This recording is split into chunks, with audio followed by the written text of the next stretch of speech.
Nakapit na sa Bulacan Provincial Jail ang kontratisang si Curly Discaya na naharap sa kasong may kinalaman sa flood control scandal. Dahil mula sa TV5 Media Center, nangungun sa balita si Mon Gualvez. Mon, may hiwalay bang selda na nakalaan para kay Curly Discaya? Jiggy, mananatili sa ordinaryong piitan itong kontraktor na si Curly Discaya at kakain din ng kaparehong pagkain na katulad sa iba pa mga Person Deprived of Liberty o PDL. Pero alam mo, bago ihatid sa Bulacan Provincial Jail, napansin namin na may suot na arm support itong si Discaya paglabas mula sa Senate Detention Facility.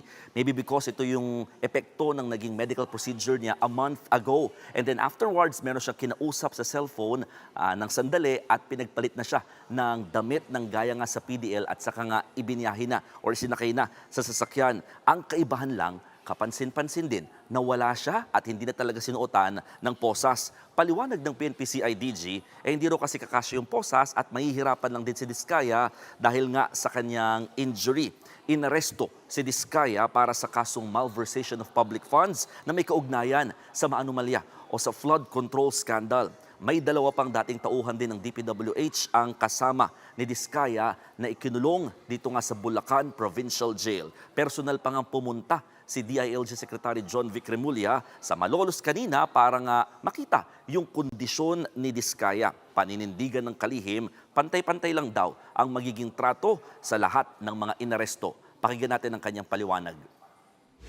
I did it personally to dispel any doubts na may special treatment ng mga Discaya. Pero kasi mga reports na dahil marami silang ka-deal na mga big time na congressman at big time na senator na poprotektahan sila. At Mon, may payag na ba si Discaya kaugnay ng kanyang pagkakakulong?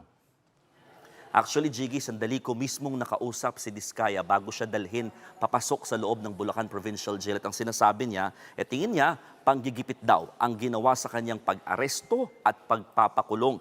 Marami pa naman daw sana siyang handang ikanta na sangkot din dito nga sa flood control scandal. Narito yung panayam ko kay Discaya. May handa ka daw pangalanan ng 150 pa? Giveaway pa tayo, sir. Sino-sino yung mga yun? Sa tamang panahon po. Pero may mga kongresista, politiko. Kami. Ayon naman sa kanyang abogado, Jiggy, hindi raw nila hihilingin na maisailalim pa sa hospital arrest itong si Discaya. Pero kahit walang piyansa ang kasong malversation, maghahain pa rin daw sila ng petition for bail bilang isang bahagi ng kanilang legal remedy. Nagpaliwanag naman ang abogado ni Discaya kung bakit hindi pa kasi pinangalanan noon ang mga umano'y sangkot pala dito nga sa anomalya, no, sa mga nauna ng pagdinig. Narito ang kanyang pahayag. Ang sabi niya sa akin, biglaan kasi yun eh. Kumbaga, day before the hearing, siyempre, normal lang ho sa tao yun na ma-disarray yung focus niya. Hindi niya ma-recall. Pero nung habang almost 9 months na sa Senate Detention Facility, isa-isa na-recall niya lahat. Kung sino yung ba yun. At Mon, bukod kay Curly Discaya at dun sa nabanggit mo dalawang taga DPWH, meron pa bang ibang pinaaresto kaugnay pa rin sa flood control?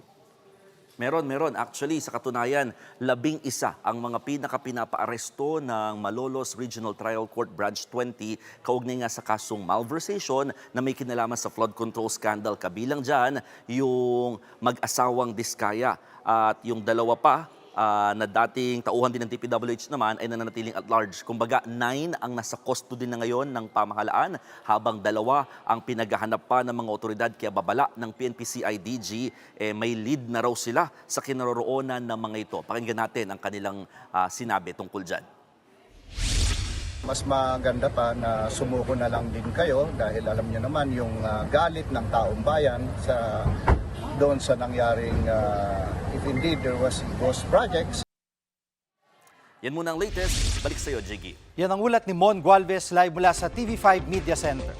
Mga kapatid, Jiggy Manikad po. Pagdating sa mahalagang balita sa loob at labas ng bansa, dapat una sa lahat, mag-follow at mag-subscribe na sa social media pages ng News 5.